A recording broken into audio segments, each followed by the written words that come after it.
अस्सलाम वालेकुम स्टूडेंट्स, मेरा नाम है फ़रीहा ख़ान और आप देख रहे हैं लर्न इंग्लिश विद रोशनी। तो आज का जो एडिटोरियल है उसका टाइटल है unsafe passages. First of all इसमें बहुत अच्छी वोकैब यूज़ हुई है। इसके सेंटेंसेस स्ट्रक्चर्स जो हैं वो थोड़े डिफरेंट हैं, मतलब थोड़े डिफ़िकल्ट हैं, समझने में टाइम लगेगा। और इसके अलावा इसमें कुछ बहुत ज़्यादा इसने इडियम्स का यूज़ किया है, बहुत ज़्यादा फ्रेजल वर्ड्स का यूज़ किया है। तो और इसमें कुछ ग्रामर कॉन्सेप्ट्स भी हैं जो हम आज की वीडियो में कवर करेंगे। तो मैंने अभी एक्चुअली जस्ट मेडिसिन ली है, तो उसको खाने के बाद मैं ये वीडियो रिकॉर्ड कर रही हूँ। तो मेरी कोशिश है कि मैं अपनी एनर्जी को सेव रखूँ और ताकि जल्द से जल्द इसको कंप्लीट कर सकूँ। तो बस अब इसको स्टार्ट करते हैं। अब वो कह रहा है rest social conditions add an extra layer of cruelty to ordinary lives. अब यहाँ से यहाँ तक हमारा सेंटेंस बना हुआ है, ठीक है।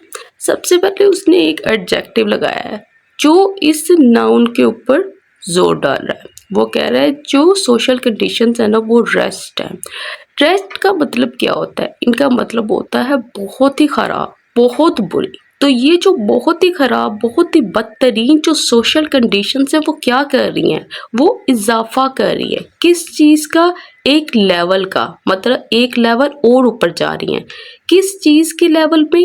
क्रूअलिटी के लेवल में। और ये जुल्म किनको हो रहा है? ऑर्डिनरी लाइफ्स को, आम लोगों की जिंदगियों की बात कर रहा है। तो इस पूरी लाइन में वो यही कह रहा है जो ख़राब सोशल कंडीशंस हैं वो आम लोगों की ज़िंदगियों को बहुत ही ज़्यादा तकलीफ दे बना रहे हैं। वो बहुत ही ज़्यादा उनके लिए मुश्किलात पैदा करते हैं, वो बहुत ही ज़्यादा अजियत भर देते हैं। अब ये देखो ये सेंटेंस बना कैसे है, ठीक है। सबसे पहले ये चीज़ देखो, यहाँ पे जो सोशल कंडीशंस क्या चीज़ है। देखो अगर आपको कोई बताना हो ना कि किसी सोसाइटी या किसी मुल्क की सोशल कंडीशंस कैसी हैं, तो सबसे पहले देखा जाता है वहाँ पे कितने अमीर लोग हैं, वहाँ पे कितने लोगों के पास जॉब्स हैं, कितने लोग एजुकेटेड हैं और कितने लोगों को हेल्थ केयर, क्लीन वाटर या फूड की एक्सेस है उनको। अगर ये कहा जाए कि फ़लाँ कंट्री की सोशल कंडीशंस अच्छी हैं, तो इसका मतलब है वहाँ पे ज़्यादा लोगों के पास जॉब्स हैं, ज़्यादा लोगों के पास पैसा है, ज़्यादा लोगों के पास एक्सेस है एजुकेशन की, हेल्थ केयर की और क्लीन वाटर की। और अगर ये कहा जाए कि फ़लाँ कंट्री की सोशल कंडीशंस ख़राब है, तो इसका मतलब है वहाँ बहुत सारे गरीब लोग हैं, वहाँ बहुत सारे लोगों के पास जॉब्स नहीं है और वहाँ पे बहुत सारे लोग ऐसे हैं जिनको तो मतलब हेल्थ केयर की भी एक्सेस नहीं है, क्लीन वाटर तक नहीं उनको मुहैया। तो इस तरीके से ये जो चीज़ होती है ये सोशल कंडीशंस कहलाती हैं। अब यहाँ पे कौन सी सोशल कंडीशंस की उसने बात की है? उसने कहा वो वाली कंडीशन जो कि रेस्ट है, जो कि बहुत ही बुरी है, ख़राब है। उसके बाद उसने यूज़ किया वर्ब, ये हमारे सब्जेक्ट हो गया, ये वर्ब हो गई ऐड। ऐड के बाद ना आप टू प्रपोजिशन का इस्तेमाल करते हैं जब आपने ये कहना हो ना कि इस चीज़ को ऐड करना है फलां चीज़ में, ठीक है। अब यहाँ पे किस चीज़ को ऐड किया जा रहा है? यहाँ पे ऐड किया जा रहा है। ऐड करने का मतलब क्या होता है? इंक्रीज करना, इजाफा करना। किस चीज़ का? एक्स्ट्रा लेयर का। अब यहाँ पे एक्स्ट्रा लेयर से मुराद क्या है? यहाँ पे एक्स्ट्रा का मतलब क्या होता है? एडिशनल, अजाफी। लेयर का मतलब लेवल की बात कर रहा है कि मतलब किसी चीज़ का लेवल जो है ना वो ऐड कर दिया, वो इंक्रीज कर दिया है। वो किस चीज़ का लेवल है वो ऑफ लगा के बताएगा, क्रूअलिटी का। क्रूअलिटी का मतलब क्या होता है? इसका मतलब होता है हार्शनेस, सफरिंग, बेरहमी। और टू लगा के बता रहे हैं कि ये चीज़ किस में ऐड हुई है? ऑर्डिनरी लाइफ, मतलब कॉमन पीपल की जिंदगियों की बात कर रहा है। तो इस तरह से ये वाला सेंटेंस बना है। अब वो कह रहा है द यूएनएस माइग्रेशन एजेंसी सेज, कहता है ये वाली जो एजेंसी है वो कहती है। देखो यहाँ पे ये जो सेज वर्ब यूज़ हुई है ना, ये यहाँ पे सेज का मतलब वो वाला से नहीं है कहना वगैरह। इसका मतलब ये चीज़ रिपोर्ट करती है या इस चीज़ को अनाउंस करती है। किस चीज़ को? दैट ये कि एट लीस्ट, कहता कम अज़ कम 8,938 people died on migration routes, कि इतने लोग जो हैं वो मर गए हैं माइग्रेशन रूट्स में। अच्छा, माइग्रेशन रूट्स कौन सी हैं? माइग्रेशन रूट्स वो ख़तरनाक रास्ते हैं जो लोग अपनाते हैं एक मुल्क से दूसरे मुल्क में जाने के लिए। तो ये उन रूट्स की बात कर रहा है। अच्छा, ये डेथ कहाँ पे हुई है? कहता वर्ल्ड वाइड, पूरी दुनिया में। कब? कहता इन 2024 में। कहता मेकिंग इट, बनाते हुए, क्या बनाते हुए? 5th ईयर, कि ये 5वां साल है। कौन सा साल कहता that numbers hit record high, कि जिसने जो है वो बहुत मतलब ये समझ लो कि जो रिकॉर्ड कायम था ना पहले, जो इन्होंने नंबर रिकॉर्ड किया था कि ये सबसे हाईएस्ट है, ये उसको भी हिट कर गया है, ये उससे भी ऊपर चला गया है। एंड द डेडलीस्ट वन, और ये क्या है, ये 5वां साल क्या है, ये डेडलीस्ट वन है, बहुत ही खतरनाक रहा है किसके लिए, माइग्रेंट्स के लिए। फिर एम डैश, अच्छा किस तरीके से ये खतरनाक रहा है, कहता ऑलमोस्ट, कहता लगभग 9,000 लाइव्स लॉस्ट, के इतनी जो जिंदगियां थी वो खो गई ग्लोबली पूरी दुनिया में, इन प्रिवेंटेबल ट्रेजेडीज, ऐसी ट्रेजेडीज में, ऐसे हादसात में जो कि प्रिवेंटेबल थे, मतलब जिनको रोका जा सकता था। तो ये यहाँ से यहाँ तक हमारा सेंटेंस बना हुआ है, ये हमारा सब्जेक्ट है, ठीक है, यूएनएस माइग्रेशन एजेंसी, ये सब्जेक्ट है, ये इसकी वर्ब है, फिर ये सब्जेक्ट है, फिर ये आगे वर्ब बनी हुई है इसकी, और ये जो चीज़ नज़र आ रही है ये प्रेजेंट पार्टिसिपल फ्रेज लगी हुई है, जो हमें ये बता रही है, मतलब एडिशनल इंफॉर्मेशन भी प्रोवाइड कर रही है, और ये बता रही है कि जब इन लोगों की डेथ हुई है उसके साथ साथ ये क्या चीज़ बना रहे थे, ये क्या चीज़ शो कर रहे थे, ये बात शो कर रहे थे कि ये वाला जो है, ये जो नंबर था ना हिस्ट्री में, एक नंबर जो रिकॉर्ड किया हुआ था, ये उससे भी ऊपर चला गया है, और ये साल जो है बहुत ही खतरनाक रहा है माइग्रेंट्स के लिए। अच्छा अब ये देखो, हिट रिकॉर्ड्स हाई का मतलब क्या होता है, देखो हिट का मतलब क्या होता है, हिट का मतलब होता है रीच करना या अचीव कर देना। रिकॉर्ड्स हाई मतलब वो हाईएस्ट नंबर जो पहले आपने कभी रिकॉर्ड किया था, हिस्ट्री में जो भी आपने नंबर रिकॉर्ड्स किए थे ये उसको भी हिट कर गया है, उससे भी ऊपर चला गया है। डेडलीस्ट का मतलब क्या होता है, खतरनाक तरीन। माइग्रेंट्स क्या होते हैं, माइग्रेंट्स वही होते हैं जो एक कंट्री से दूसरी कंट्री में जाते हैं ताकि वो अपनी लाइफ को बेटर बना सकें। अच्छा अब यहाँ पे ना एक छोटा सा कॉन्सेप्ट है वो देख लेते हैं। अच्छा अभी ना ये वाला कॉन्सेप्ट देखते हैं। अक्सर स्टूडेंट्स को ना बहुत ज़्यादा प्रॉब्लम होती है, स्टूडेंट्स को क्या सबको ही प्रॉब्लम होती है कि डाई के बाद ऑफ कहाँ लगना है, फ्रॉम कहाँ लगना है, इन कहाँ लगना है, ऑन कहाँ लगना है। ठीक है, आज हम इस चीज़ को कवर करते हैं। देखो डाई के बाद अगर ऑफ प्रपोजिशन लगती है ना तो इसका मतलब होता है डायरेक्ट कॉज, कि ये जो पर्सन है इसकी डेथ हुई है या तो इलनेस से या कोई भी इंटरनल रीजन से।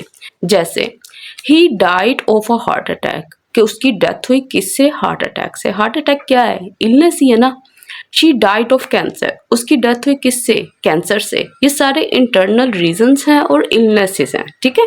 उसकी हार्ट अटैक से डेथ हुई, उसकी कैंसर से डेथ हुई, तो तब हमने किसका यूज करना है, ऑफ का यूज करना है। डाई के बाद फ्रॉम तब आएगा जब आपने इनडायरेक्ट कॉज की बात बतानी है, जब आपने किसी इंजरी की बात बतानी है, किसी एक्सटर्नल फैक्टर या कोई रीजन बताना है। जैसे he died from his injuries after the accident, कि वो पर्सन जो था उसकी डेथ हुई किससे, इंजरी से। कि मतलब इंजरीज उसको हुई थी, उसको कोई चोटें लगी थी, एक्सीडेंट हुआ, कोई चोटें लगी, उसके बाद वो हॉस्पिटल में चला गया, उसके बाद वहाँ पे एडमिट रहा, चलता रहा ये काम, तो उसके बाद उसकी जो डेथ हुई किससे हुई, वो इससे हुई। शी डाइड फ्रॉम स्टारवेशन, उसकी जो डेथ हुई वो किससे हुई, स्टारवेशन से हुई। स्टारवेशन मतलब भूख से हुई। उसके बाद आता है डाई के बाद इन। इन जो है वो आपने तब लगाना है जब आपने कोई इवेंट और सिचुएशन मेंशन करनी है। जैसे अर्थक्वेक हो गया, जलजला हो गया, फ्लड हो गया, तो ऐसे इंसिडेंट्स में, ऐसे इवेंट्स में आपने क्या करना है, इनका इस्तेमाल करना है। जैसे many people died in the earthquake, तो बहुत सारे लोगों की डेथ हुई अर्थक्वेक में, मतलब जलजला आने से। अब उसके बाद है यहाँ पे जो इसने यूज किया, इसने यूज किया डाई ओन। अब यहाँ पे ओन प्रपोजिशन इसने क्यों यूज किया, इसलिए कि देखो जब पहले ये देखो कि डाई ओन जो है ना वो दो जगहों पे लगता है। एक जब आपने खास दिन मेंशन करना हो, जैसे ही डाइड ऑन मंडे, उसकी मंडे के रोज डेथ हुई, तो ये आप डे लगाकर बता रहे हो, ठीक है, ये आप डे के लिए यूज करोगे कि उसकी डेथ फलां दिन हुई, सैटरडे, संडे, मंडे, ट्यूसडे, कुछ भी आपने लगाना हो तो आप ओन के बाद उस डे को मेंशन कर दोगे, तो उसके साथ भी ये ओन नजर आएगा, ठीक है। और दूसरा ओन जो होता है ना, ये इस्तेमाल होता है जब आपने स्पेसिफिक लोकेशन को मेंशन करनी है, जैसे कोई वो रूट है, कोई रास्ता है या ओपन स्पेस है। अब यहाँ पे हमारा सेंटेंस क्या कह रहा था कि people died on migration routes, तो ये रूट्स क्या है, ये रोड्स ही है ना, मतलब जहाँ पे लोग ट्रैवल करते हैं, तो ये ओपन स्पेस ही है ना, तो वहाँ पे जो उनकी डेथ हुई थी उसको बताने के लिए हम डाई के बाद ऑन प्रपोजिशन का इस्तेमाल करेंगे। आई होप कि अब आपको क्लियर हो गया होगा कि किस तरह से यूज़ होने हैं।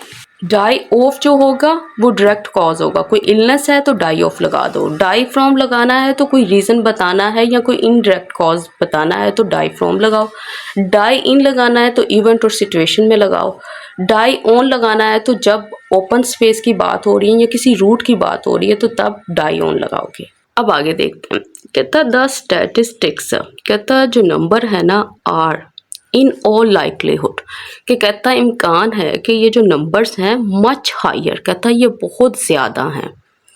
अच्छा, कहता एज यहाँ पे बिकॉज का मीनिंग दे रहा है, कहता क्योंकि स्कोर्स ऑफ डेथ्स के मतलब जो स्कोर्स ऑफ का मतलब क्या होता है, इसका मतलब होता है अ लार्ज नंबर ऑफ, मतलब बहुत ज़्यादा जो डेथ्स हैं एंड डिसअपेरेंसेस और गुमशुदगियाँ जो हैं रिमेन वो अभी भी क्या हैं अनडॉक्यूमेंटेड हैं। तो अब वो कह रहा है कि ये जो स्टैटिस्टिक्स हैं जो नंबर हैं, कहता इम्कान है कि बहुत ज़्यादा हैं, क्योंकि कहता जो बहुत ज़्यादा अमवात और गुमशुदगियाँ जो हैं वो अभी भी अनडॉक्यूमेंटेड हैं, मतलब उनको अभी भी ऑफिशियली रिकॉर्ड नहीं किया गया।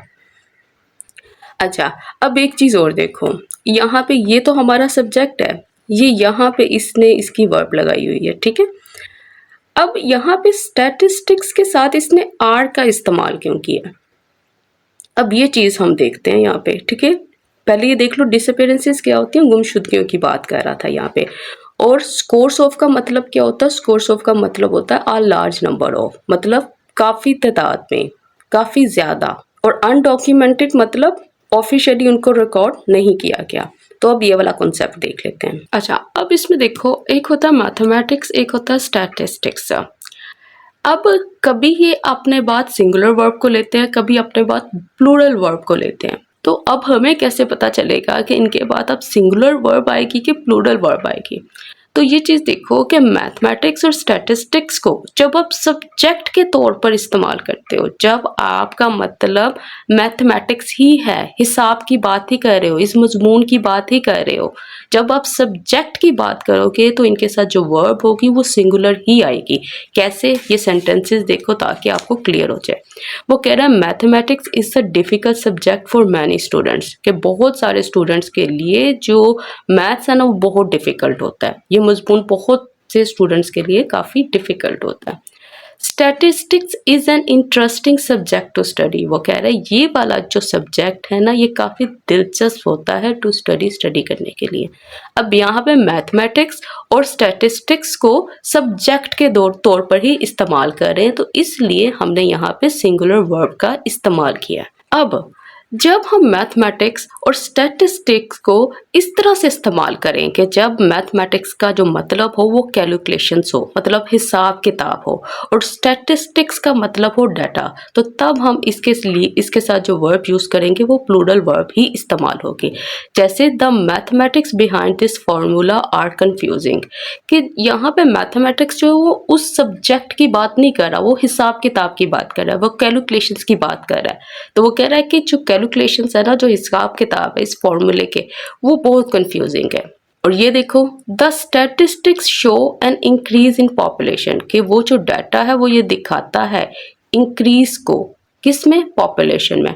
अब यहाँ पे स्टैटिस्टिक्स, वहाँ पे मैथमेटिक्स, यहाँ पे इन दोनों के जो मतलब हैं वो डिफरेंट है, ये सब्जेक्ट के तौर पर इस्तेमाल नहीं हुए। मैथमेटिक्स कैलकुलेशन, स्टैटिस्टिक्स डाटा की बात कर रहे हैं। तो जब ये चीज़ें आएंगी तो इनके साथ कौन सी वर्ब का इस्तेमाल होगा, इनके साथ प्लूरल वर्ब का इस्तेमाल होगा। तो इस चीज़ को आपने याद रखना है, हो सके तो आप साथ में स्क्रीनशॉट ले लिया करें इनका। अब वो कह रहा था फैटलिटीज़, मतलब जो अमवात थी वर हाईएस्ट, वो बहुत ज़्यादा थी, किसके लिए, एशिया के लिए, अफ्रीका के लिए एंड यूरोप के लिए। इन 2024 में, अब कॉलर लगा के वो उसकी डिटेल बताएगा, 2007-8, 2242 एंड 233 रिस्पेक्टिवली क्यों आता है ये मैं भी बाद में बताती हूँ आपको।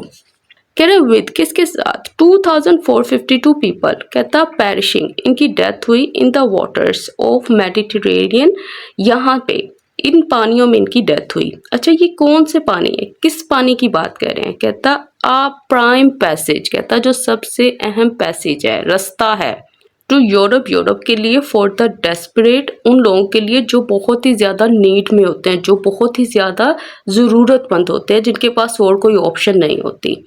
तो अब यहाँ से यहाँ तक हमारा सब्जेक्ट है। तो वो कह रहा है जो अमवात थी वो सबसे ज़्यादा हाई थी एशिया के लिए, अफ्रीका के लिए, यूरोप के लिए 2024 में। कैसे, ये सारी उसने यहाँ पे मेंशन कर दिया और उसके साथ उसने रिस्पेक्टिवली लगा दिया। और उसने कहा इसके साथ साथ इतने लोग जो थे उनकी डेथ हुई है इन पानियों में डूब कर मरने से, मतलब इन पानी में डूबने से उनकी डेथ हुई। और कहता है ये क्या चीज़ थी, कहता है ये एक अहम रास्ता है यूरोप जाने का, डेस्परेट के लिए, उन लोगों के लिए जिनको अशद ज़रूरत थी, मतलब जो बहुत ही ज़्यादा नीडी थे। अच्छा, अब देखो ये हमारा सब्जेक्ट है फैटल्टीज। देखो एक होता है फैटल्टी, एक होता है कैजुअल्टी। अच्छा ये देखो, एक होता है फैटल्टी, एक होता है कैजुअल्टी। जो फैटल्टी होता है ना उसमें खाली ह्यूमन डेथ्स की बात आती है।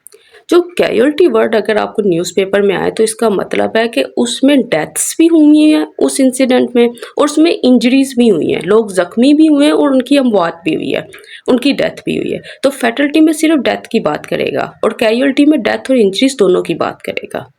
कह रहे इन पाकिस्तान में अ नेशनल क्रैकडाउन, के जो पूरी मुल्क में ना एक क्रैकडाउन का मतलब क्या होता है, इसका मतलब होता है नकेल कसना, शिकंजा कसना, सख्त एक्शन लेना। कहता वॉज अनाउंस्ड, इसको ऐलान किया गया था, फॉलोइंग, कहता किसके बाद, कहता ग्रीक बोट ट्रेजेडी, इसके बाद लास्ट ईयर, पिछले साल। बट लेकिन a few arrests and dismissals was all it took for the government's fury to fade। लेकिन कहता सिर्फ चंद अरेस्ट और डिसमिसल्स काफ़ी थे गवर्नमेंट के गुस्से को ख़त्म करने के लिए या उसके गुस्से को ठंडा करने के लिए। अच्छा देखो, फ्यूरी का मतलब क्या होता है? फ्यूरी का मतलब होता है गुस्सा, ठीक है, उसका एंगर। और फेड करने का मतलब होता है उसको डिसअपियर होना, उसका कम हो जाना, मध्यम हो जाना। डिसमिसल्स क्या मतलब, जो ऑफिशियल्स थे उनको उनकी जॉब से हटा दिया गया था, कुछ अरेस्ट किए गए थे और कुछ डिसमिसल्स हुए थे। अच्छा, अब यहाँ पे ना इसने एक स्ट्रक्चर यूज़ किया है, ऑल इट टुक। अब ये क्या चीज़ होती है, ठीक है, अगर आपको इसका पता होता तो आपको पूरा सेंटेंस इजीली समझ आ जाता। अब ये क्या चीज़ होती है, ये मैं थोड़ा सा एक्सप्लेन कर देती हूँ। देखो, वॉज ऑल इट टुक का मतलब होता है कि ये चीज़ें काफ़ी थी, ठीक है। इसको बनाते कैसे हैं, पहले इसका स्ट्रक्चर देखो फिर मैं बताती हूँ। सबसे पहले आप एक स्मॉल एक्शन को मेंशन करोगे कि सिर्फ इतना सा एक्शन था ना, वो काफ़ी था। फिर फोर लगा के बताएंगे किसके लिए काफ़ी था और उसका जो रिजल्ट था वो उसके आगे मेंशन कर देंगे। मतलब इस चीज़ को हासिल करने के लिए ना सिर्फ ये वाली चीज़ काफ़ी थी। अब ये देखो सेंटेंसेस, अ सिंगल अपॉलॉजी, सिर्फ एक माफ़ी, was all it took for their friendship to heal. मतलब एक छोटी सी माफ़ी जो थी ना वो काफ़ी थी उनकी फ्रेंडशिप को हील करने के लिए। मतलब पहले उनकी लड़ाई हुई थी तो उसमें से किसी ने एक अपॉलॉजी कर ली, माफ़ी मांग ली, तो अब क्या हुआ, उनकी फ्रेंडशिप जो है फिर से ठीक हो गई। तो क्या चीज़ काफ़ी थी इस चीज़ के लिए, इस चीज़ को हील होने के लिए? सिर्फ और सिर्फ एक अपॉलॉजी, एक छोटा सा एक्शन। आगे देखो, one mistake was all it took for him to lose his job. सिर्फ एक गलती, was all it took for, सिर्फ एक मिस्टेक जो थी वो काफ़ी थी किसके लिए, फॉर हिम, उसके लिए। अच्छा, किस चीज़ के लिए? टू लूज हिज जॉब, इसकी जॉब खोने के लिए। मतलब सिर्फ एक गलती जो थी वो काफ़ी थी उसके लिए कि वो अपनी जॉब को खो दे। तो ये चीज़ है। अ काइंड वर्ड के मतलब वो जो अच्छे अल्फाज हैं जिनमें रहम दिली होती है, वॉज ऑल इट टुक, मतलब सिर्फ वही काफ़ी थे फॉर हर, उसके लिए, टू फील बेटर, उसको अच्छा बेटर फील करवाने के लिए सिर्फ और सिर्फ एक काइंड वर्ड ही काफ़ी था। तो अब आई होप कि आपको समझ आ गई होगी इस न्यूज़पेपर में उसने ये स्ट्रक्चर क्यों यूज़ किया। उसने ये स्ट्रक्चर इसलिए यूज़ किया क्योंकि उसने एक स्मॉल एक्शन बताना था, उसके बाद उसने बताया कि सिर्फ और सिर्फ थोड़े से अरेस्ट, थोड़े से डिसमिसल्स जो थे वो काफ़ी थे किसके लिए? गवर्नमेंट के लिए। अच्छा, किस चीज़ के लिए? उसके गुस्से को ठंडा करने के लिए। तो इस तरीके से ये स्ट्रक्चर यूज़ करके उसने न्यूज़पेपर वाला सेंटेंस बिल्ड किया था। तो काइंड वर्ड से मुझे याद आया, मुझे बहुत ज़्यादा मैसेजेस आए थे आप सबकी तरफ से मेरे हेल्थ रिलेटेड। तो आप सबका बहुत बहुत शुक्रिया जिन्होंने मेरे लिए स्पेशल दुआ की कि मैं ठीक हो जाऊँ। एक्चुअली मुझे वो डेंगू के सिम्टम्स हैं, तो इस वजह से उसमें आप सबको पता है कि क्या हालत हो जाती है इंसान की। तो उसी चीज़ से अभी डील कर रही हूँ। बस दुआ चाहिए कि मैं जल्द से जल्द ठीक हो जाऊँ ताकि डेली आप लोगों के लिए क्लास ला सकूँ। कह रहा these actions were cosmetic at best. कहता ज़्यादा से ज़्यादा ये जो एक्शंस थे ये कॉस्मेटिक थे, मतलब सिर्फ ऊपर ऊपर से थे। बिकॉज कहता क्योंकि द सेंट्रल चैलेंज, कहता जो असल चैलेंज है ना लाइज वो पड़ा है इन फाइट करने में a deep rooted culture of corruption and impunity. ये क्या चीज़ें होती हैं ये मैं भी एक्सप्लेन करती हूँ। अभी वो बस यही कह रहा है कि ये वाले जो एक्शंस थे ये सिर्फ ऊपर ऊपर से थे, दिखावे के थे, ठीक है। क्योंकि असल जो चैलेंज है वो है इन चीज़ों से लड़ने का। और वो कौन सा कल्चर है? कहता वो बहुत ही डीप रूटेड है और वो करप्शन और इम्प्यूनिटी का है। कहता विच परमिट्स, कहता जो कि इजाज़त देता है, अलाउ करता है ट्रैफिकिंग नेटवर्क्स को टू ऑपरेट फ्रीली, कि वो ज़्यादा ना ऑपरेट करें। फिर सेमी कोलन लगा के एक इंडिपेंडेंट क्लॉज को मेंशन करेगा। कहता they keep official palms greased to evade justice, और जस्टिस से बचने के लिए ये क्या करते हैं? ये ऑफिशियल्स को रिश्वत देते हैं। तो ये चीज़ उसने यहाँ पे मेंशन की है। अच्छा, अब ये चीज़ देखो, सबसे पहले कॉस्मेटिक। कॉस्मेटिक का मतलब यहाँ पे क्या है? कॉस्मेटिक का मतलब यही है कि ये चीज़ जो है, जैसे हम कॉस्मेटिक यूज़ करते हैं ना, मेकअप यूज़ करते हैं, तो वो ऊपर ऊपर से ही होता है ना। तो इसी तरह से ये जो एक्शंस हैं ये भी कॉस्मेटिक है, मतलब ये असल एक्शन नहीं थे, ये ऊपर ऊपर के एक्शंस थे सारे। असल चीज़ जो थी ना, वो जो डील करना था वो इन चीज़ों से डील करना था। वो कौन सा कल्चर था? वो करप्शन का कल्चर था, वो इम्प्यूनिटी का कल्चर था। इम्प्यूनिटी का मतलब क्या होता है? इम्प्यूनिटी का मतलब होता है कि ये उन लोगों की बात करता है कि जो लोग गलत काम करते हैं लेकिन उनको कहीं ना कहीं पता होता है कि हमारा कोई क्या बिगाड़ लेगा। मतलब जो पर्सन है जिसने गलत किया उसको पनिश नहीं किया जाएगा उनके गलत कामों के लिए। उसको इम्प्यूनिटी है, उसको आज़ादी है, उसको छुटकारा है। वो जो मर्जी उल्टे काम करे, उसको पता है कि मुझे कोई नहीं कुछ कह सकता। अच्छा, अब इसने ना यहाँ पे एक इडियम यूज किया था, कीप ऑफिशियल पाम्स ग्रीस्ड। देखो इसका मतलब क्या होता है? इसका मतलब होता है किसी को ब्राइब देना, किसी को रिश्वत देना, ठीक है। अब इसकी जगह पे ना आप एक और भी यूज कर सकते हो इडियम, वो है oil the wheels of corruption. Oil the wheels of corruption, इसका मतलब भी यही है कि ब्राइब देना या रिश्वत देना ताकि आप जस्टिस से बच सको। तो इन चीज़ों को भी आप नोट करते जाया करें। अच्छा, अब इसने यहाँ पे एक यूज़ किया word deep rooted. Deep rooted कौन सी चीज़ होती है? देखो डीप रूटेड वो चीज़ होती है जो मजबूती से जमी हो, ठीक है, जिसकी रूट्स बनी हो। आप बिल्कुल इसी तरह से समझ लें कि एक पौधा जो भी आपने लगाया है, ठीक है, वो और एक वो दरख्त, एक वो पौधा जिसकी जड़ें मजबूत हो चुकी हैं। किसको निकालना, किसको उखेड़ना आसान होगा? उसको जो जिसकी जड़ें नहीं बनी, या उसको जिसकी जड़ें बन चुकी हैं? उसको जिसकी जड़ें नहीं बनी। तो डीप रूटेड वही चीज़ होती है जो बहुत मजबूती से जमी हो, जो पुरानी हो, जो पक्की हो। तो ये डीप रूटेड कल्चर है करप्शन और इम्प्यूनिटी का। अच्छा, इवेट जो वर्ब होती है ना, इसका मतलब होता है अवॉइड करना, एस्केप होना, बचना, बच निकलना। तो ये इन मीनिंग में आता है। अब कह रहा है subsisting on bare minimum of resources in times. कहता गुजारा करना किसके ऊपर? बहुत ही कम रिसोर्सेज के ऊपर, इन टाइम्स उन वक्तों में when the average person standard of living has fallen significantly, कि जो एक पर्सन का जो स्टैंडर्ड ऑफ लिविंग है ना, एवरेज पर्सन का मतलब यहाँ तक ये समझ लो कि एक स्टैंडर्ड है, एक पॉइंट है जहाँ तक ना एक आदमी को ज़िंदा रहने के लिए ना कम से कम इतनी चीज़ें चाहिए होती हैं। अगर वो चीज़ उससे भी नीचे चली जाए तो वो क्या होगा? तो फिर यही चीज़ें होंगी ना जो आगे उसने मेंशन की हैं कि लोग फिर इस तरीके से जो है वो दूसरी कंट्रीज़ में जाएंगे। तो कहता जब ये स्टैंडर्ड ऑफ लिविंग जो है वो बहुत बुरी तरीके से गिर जाए कहता माइग्रेंट्स, कहता ओपन पुअर एंड मार्जिनलाइज्ड, कहता जो बहुत ही गरीब होते हैं या मार्जिनलाइज्ड होते हैं। मार्जिनलाइज्ड का मतलब होता है जो बहुत ही इग्नोर्ड होते हैं सोसाइटी में, जिनको सोसाइटी में कोई पूछता नहीं है।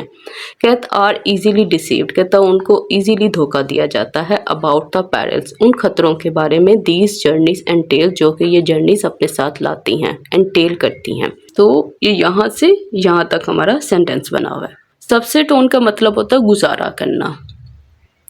बेयर मिनिमम का मतलब होता है बहुत थोड़ा, बहुत थोड़ी चीज़, स्मॉलेस्ट क्वांटिटी की बात करता है। स्मॉलेस्ट क्वांटिटी किसकी? रिसोर्सेज की। मार्जिनलाइज के लिए आप ये समझ लो कि इग्नोर्ड का वर्ड भी आप इसको समझ लो, एक्सक्लूडेड लोग समझ लो, ओप्रेस्ड लोग समझ लो, जिनको नज़रअंदाज किया गया है, जिसको बिल्कुल ही मतलब आप ये समझ लें कि जिनको कोई भी नहीं पूछता, ये उन लोगों की बात कर रहा है। पेरिल्स का मतलब क्या होता है? पेरिल्स डेंजर्स, रिस्क को बताता है, खतरों को बताता है। एंटेल का मतलब होता है कि ये जो चीज़ है ना, ये अपने साथ इस चीज़ को लेकर आती है, उसमें ये चीज़ जो है ये इन्वॉल्व है, ये लाजमी होने वाली है। अब वो कह रहा है in the quest for a better life, कहता है एक अच्छी जिंदगी की तलाश में। दे फेस एब्यूज, वो किसका सामना करते हैं? वो एब्यूज का सामना करते हैं, मतलब वायलेंस का सामना करते हैं, क्रूअलिटी का सामना करते हैं, उनके साथ बुरे तरीके से सलूक किया जाता है। And are packed like sardines into unhygienic quarters, और उनको एक बहुत ही तंग जगहों पे रखा जाता है। अच्छा, अब यहाँ भी ये चीज़ देखो, पैक्ड लाइक सार्डिन्स, इसका मतलब क्या होता है? ये जो चीज़ होती है ना, पैक लाइक सर्डीन, सर्डीन क्या होती है? एक छोटी फिश होती है। आपने अक्सर देखा होगा इतने से कंटेनर्स होते हैं, ठीक है, उसके अंदर वो जो बारीक बारीक पतली पतली सी जो फिश होती हैं, उसको एक के बाद दूसरी, दूसरी के बाद तीसरी, इस तरह से लगा लगा के उसको बंद किया जाता है, ठीक है। वो टिन बॉक्सेस में होती है। इसका इमेज मैं ऊपर डाल दूंगी ताकि आपको समझ आ जाए कि क्या मतलब है। इसका मतलब यही होता है कि मतलब जो लोग हैं ना, उनको बहुत फोर्स किया जाता है, उनको एक क्राउडेड प्लेस में रखा जाता है, ठीक है। जिस तरह से ये फिश को पैक्ड किया जाता है ना एक कंटेनर के अंदर, इसी तरह से एक स्मॉल सी जगह में इतने सारे लोगों को जो है वो रखा जाता है। और वो क्या होते हैं? अनहाइजीनिक होते हैं, मतलब वो बिल्कुल भी सेफ प्लेसेस नहीं होती, बहुत ही डर्टी होती हैं, बहुत ही खराब होती हैं। कहता एज, जैसा ही दे पास थ्रू कंट्रीज, कहता जैसा कि वो गुजरते हैं कंट्री से, that flout international humanitarian laws by shrinking all responsibilities. कहता जो कि ये वो वाली कंट्रीज हैं जो कि फ्लाउट करती हैं। फ्लाउट करने का मतलब होता है इग्नोर करती हैं, रूल्स को ब्रेक करती हैं। किस चीज़ को फ्लाउट करती हैं, इग्नोर करती हैं? कहता इंटरनेशनल ह्यूमैनिटेरियन लॉज को।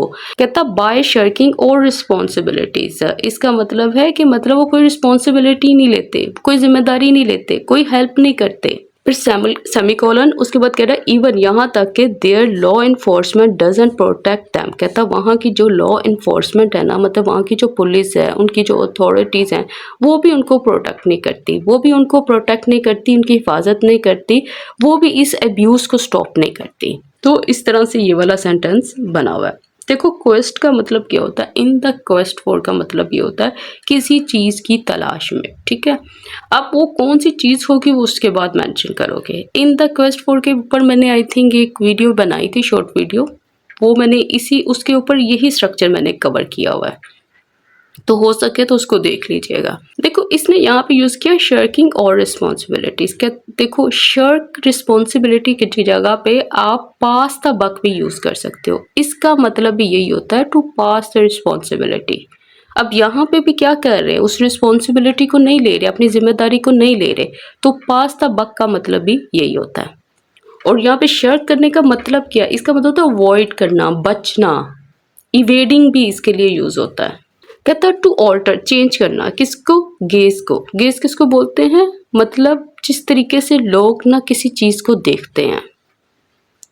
अच्छा, किसके ऊपर गेज? ऑन माइग्रेंट्स, मतलब उस चीज़ को चेंज करना जिस नज़र से वो माइग्रेंट्स को देखते हैं। कहता द नरेटिव, कहता जो नरेटिव है ना, नरेटिव यहाँ पे आप ये समझ लो कि जिस तरीके से वो बात करते हैं इनको लेकर, हैज़ टू चेंज। कहता इस नरेटिव को भी चेंज होना होगा। फिर कॉलन साइन, कहता दे आर विक्टम्स, कहता ये विक्टम्स हैं, एंड नॉट ऑफेंडर्स, और ये ऑफेंडर्स नहीं है, मतलब ये मजलूम लोग हैं, इनके ऊपर जुल्म हुआ है, ये ऑफेंडर्स नहीं है, क्रिमिनल्स नहीं है, ये रॉन्ग डूअर्स नहीं है। तो वो यही बात कर रहा है कि आपका जो नज़रिया है ना इन चीज़ों को लेकर, या जिस तरीके से आप इनकी बात करते हो, कहता है इस चीज़ को तब्दील होना है।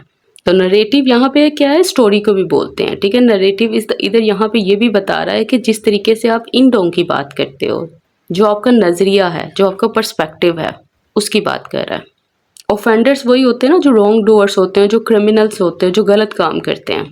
कह रहा वाइल जहाँ recent cases of human traders, कहता जो हालिया केसेस है ना ह्यूमन ट्रेडर्स के, ह्यूमन ट्रेडर्स मतलब ये किन की बात कर रहा है, ये ह्यूमन ट्रैफिकर्स की बात कर रहा है। कहता कौन से, कहता मैनिपुलेटिंग एयर रूट्स, जो कि कंट्रोल करते हैं किस चीज़ को, एयर रूट्स को, to hold migrants for ransom, मतलब ये जो लोग होते हैं, जो माइग्रेंट्स होते हैं, उनको कैप्चर करते हैं और मनी की डिमांड करते हैं उनकी फैमिली से कि हमें पैसा दो फिर हम इनको रिलीज़ करेंगे। कहता हाईलाइट, कहता ये चीज़ दिखाती है द ग्रोथ, इजाफे को, in their range of methods, के मतलब इनके जो मैथड्स हैं ना, जिस तरीके से ये इनको माइग्रेंट्स को एक्सप्लॉइट करते हैं, कहता है ये बताता है कि इनके जो मैथड्स हैं वो भी इंक्रीज़ हो गए हैं, वो भी बढ़ गए हैं। कहता जॉबलेसनेस, कहता जॉब का ना होना, द एब्सेंस ऑफ एजुकेशन, तालीम का ना होना, एंड पॉवर्टी, गरीबी, गुर्बत, क्रिएट अ सेंस, कहता वो ये वाली सेंस पैदा करती है। मतलब कौन सी सेंस, मतलब लोगों को ऐसा फील होने लग जाता है कि ये चीज़ करेंगे तो ये चीज़ होगी, तो वो वाली सेंस को क्रिएट करते हैं। कौन सी सेंस, कहता दैट ये कि हैप्पीनेस, कहता जो खुशी है, एंड स्टेबिलिटी है, मतलब कि जो खुशी है या पैसे का आना है, कैन बी फाउंड, कहता वो मिल सकता है इन एन अदर लैंड, दूसरी लैंड में, दूसरी सरजमीन में। तो वो यही रीज़न बता रहा है, कहता है कि जब ये चीज़ें हो रही हैं, ह्यूमन ट्रेडर्स जो हैं उनके मेथड्स में इजाफा हो चुका हुआ है। और दूसरा रीज़न जो माइग्रेंट्स हैं वो इनके हत्थे क्यों चढ़ते हैं, इन चीज़ों की वजह से चढ़ते हैं कि जब उनके दिमाग में ये चीज़ चली जाती है कि हम दूसरी कंट्री में जाएंगे, वहाँ पे हमें सिक्योरिटी मिलेगी, हमें वहीं पे पैसा मिलेगा, या वहीं पे हम लोग अच्छी ज़िंदगी गुजार सकते हैं, तो कहता इसकी वजह से ये सारी चीज़ें होती हैं। कहता द बैटल इज़, कहता जो जंग है, जो बैटल है, जो स्ट्रगल है, वो क्या है, वो इज़ है टू इंश्योर, पक्का करना, दैट ये कि दीज इमोशंस आर सोलली, मतलब ये जो इमोशंस हैं ये सिर्फ किसके लिए होनी चाहिए, फॉर होम, उसकी अपने वतन के लिए होनी चाहिए। कि वो यही कह रहा है ना कि ये जो जद्दोजहद है, कि ये उम्मीदें और ये जो ख्वाब जो है ना, ये सिर्फ और सिर्फ इनके अपने मुल्क के लिए होने चाहिए। तो यहाँ पे आके इसने ये एडिटोरियल फिनिश कर दिया। तो अब यहाँ से यहाँ तक एडिटोरियल कंप्लीट हुआ। अब आप खुद देखें आपने कितना कुछ, कितनी ज़्यादा आपकी लर्निंग हुई है एक इस एडिटोरियल को पढ़ के। तो अगेन मैं यही कहूँगी सब स्टूडेंट्स का बहुत बहुत शुक्रिया जिन्होंने मेरे लिए दुआ की। तो प्लीज़ ऐसे दुआ करते रहे ताकि मैं जल्द से जल्द ठीक हो जाऊँ और डेली आपके लिए वीडियोस को लेकर आ सकूँ। और प्लीज़ इस वीडियो को लाइक कीजिएगा, चैनल को सब्सक्राइब कीजिएगा और ज़्यादा से ज़्यादा शेयर कीजिएगा। इसके साथ ही मुझे इजाज़त दें, और अगर आवाज़ आपको थोड़ी डिफरेंट लग रही हो तो प्लीज़ इसमें एडजस्ट कर लीजिएगा, ठीक है। इसके साथ ही मुझे इजाज़त दें। अल्लाह हाफिज़।